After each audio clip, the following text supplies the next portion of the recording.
Je suis très optimiste pour les mois qui viennent. Alors pour 2 raisons essentielles. La première, c'est que si on regarde notre histoire, nous nous sommes toujours remis des crises que nous avons traversées, et elles sont nombreuses qui ont impacté la restauration. Les 2 crises de la vache folle, 96 et 2000, qui ont impacté la restauration. On s'est relevé.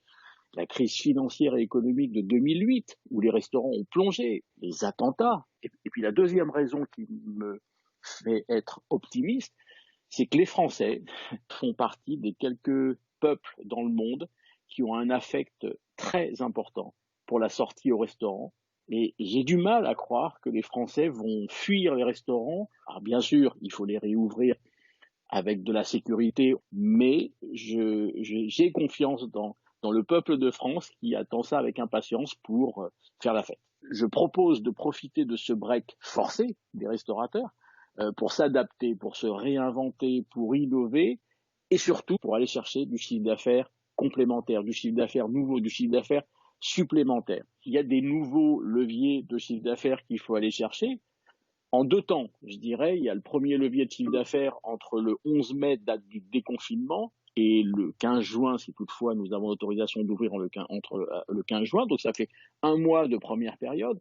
Pourquoi j'isole cette première période? Parce que n'oublions pas qu'il y a des actifs qui vont ressortir, qui vont aller travailler, et je me pose la question, comment ils vont faire pour déjeuner à midi? Alors si on veut éviter que la grande distribution et la gamelle arrivent de la maison sur le lieu de travail, il faudrait que les restaurateurs se mettent, oui, à faire de la vente à emporter. Je vois pas pourquoi il n'y aurait que la restauration rapide qui pourrait et qui devrait faire ça.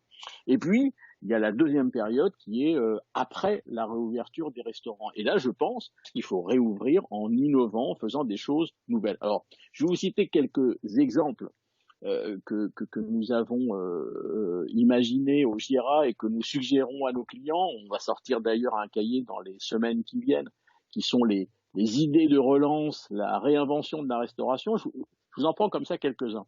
On a proposé à des clients de se lancer dans le drive sans drive. Je vois pas pourquoi un restaurant avec service à table, je dis bien un restaurant avec service à table, on ne proposerait pas à ses clients de se garer devant un restaurant, je lui charge son coffre avec un packaging plutôt haut de gamme, avec petite entrée, petit plat ou plat dessert, peu importe, petite bouteille de vin, pourquoi pas, une petite fiche qui explique comment réchauffer tel légume, à quel moment on met la sauce, enfin bref, quelque chose de très très haut de gamme. Alors je dis pas que ça fait des chiffres d'affaires colossaux, mais en tout cas, ça fait fonctionner la machine, les équipes sont là, ça les motive, ça met en route. Il y a un autre axe sur lequel beaucoup réfléchissent, et sur lesquels nous encourageons, c'est la livraison internalisée. Je m'explique, quand on est dans le haut de gamme de la restauration, je doute fort que ça soit crédible qu'on se mette sur une plateforme comme Deliveroo et Uber Eats. Je pense que d'une part, on aurait une sécurisation de la part du consommateur de se faire livrer par son restaurant préféré, et ça c'est ce que j'appelle la livraison internalisée.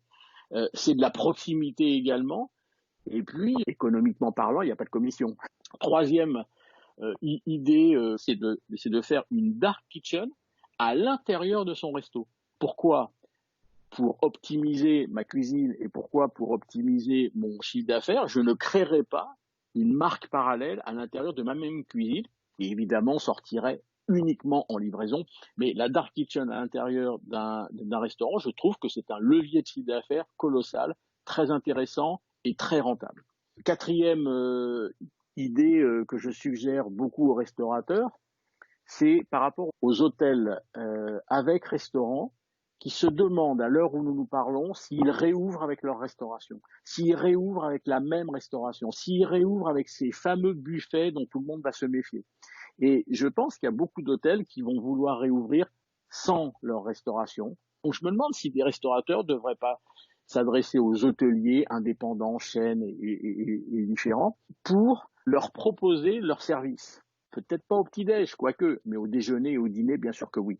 Autre idée, et là, je pense à Anne-Sophie Pic. Elle est en train de, dit-elle, je cite, de travailler sur un spectacle gastronomique, expérience totale, durant laquelle on se laissera guider de l'arrivée jusqu'au départ en s'abandonnant au metteur en scène. Elle est en train de revenir aux fondamentaux de la restauration.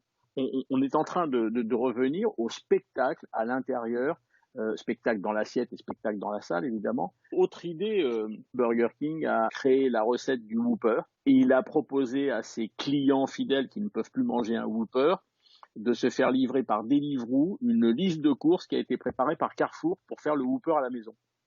Et je trouve ça une idée géniale parce que cette idée-là, on peut la transposer à toutes les formes de restauration. Et ça ne prendrait pas du chiffre d'affaires au restaurant, c'est un levier de chiffre d'affaires supplémentaire.